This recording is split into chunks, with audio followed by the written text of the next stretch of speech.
Apa yang terjadi sama kita ketika kita terus-menerus marah atau memendam dendam atau terus-terusan stres secara konstan? Yang pertama, badan kita itu akan selalu di mode waspada, tegang terus, selalu ada di emergency mode. Ini akan melemahkan sistem imun badan kita. Kita jadi mudah capek, mudah sakit, mudah pusing. Dan kalau terus-menerus dalam jangka waktu lama, takutnya gula darah bisa naik, mungkin kolesterol, atau misalnya ke kesehatan jantung bisa ngaruh juga. Bisa juga terjadi ketidakseimbangan hormon. Mungkin kita jadi berat badannya naik, jadi kelihatan gendut, kemudian kulitnya juga jadi nggak glowing, kelelahan. Yang kedua, otak kita akan terbiasanya melihat semua hal itu negatif. Jadi amigdala kita tuh akan overactive kalau kita terlalu lama stres gitu ya. Jadinya kita melihat segala hal itu jadi sebagai ancaman atau sebagai bahaya, padahal mungkin nggak selalu. Nah, bagian prefrontal cortex otak kita juga akan semakin melemah, sehingga sulit kita making decision yang benar, sulit planning, sulit organizing, sulit untuk logic. Dan katanya bagian otak yang hippocampus itu juga bisa menyusut, dan ini mempengaruhi ada penurunan daya ingat atau memori, dan juga regulasi emosi yang kurang baik. Hidup kita tuh rasanya selalu dikejar-kejar, kayak kita selalu di atas ring tinju, siap-siap untuk waspada, menyerang gitu ya.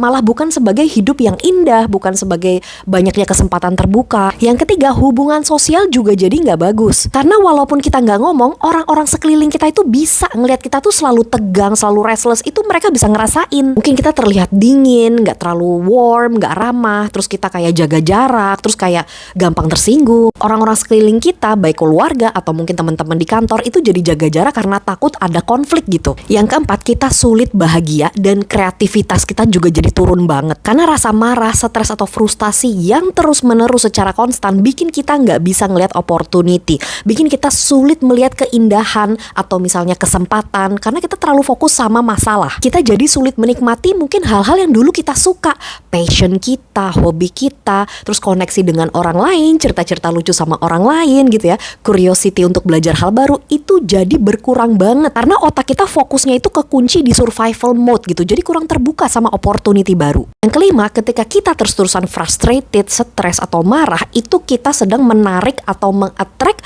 hal-hal yang juga kayak gitu. Teman kita mungkin juga jadi menjauh karena kita terlihat dingin, terus jadi banyak orang yang miskomunikasi sama kita, mungkin malah jadi lebih banyak menarik orang yang confronting atau argumen sama kita, karena mungkin kita memang terlihat jaga jarak juga gitu. Mungkin orang mempersepsikannya salah, mungkin dipikirnya kita tuh orangnya tidak ramah, suka cari musuh, padahal memang kita sedang stres di dalam. Nah, maka itu pentingnya untuk melepas stres, karena jadinya rugi kalau kita terlalu banyak memendam amarah sama stres terus-terusan, orang lain sekeliling kita pun jadi miskomunikasi sama kita. Jadi itu pentingnya kita memilih untuk bahagia, apapun yang terjadi, kita tetap bersyukur aja sama Allah, berprasangka baik bahwa dari proses ini pasti akan ada hal baik di depan yang menunggu kita.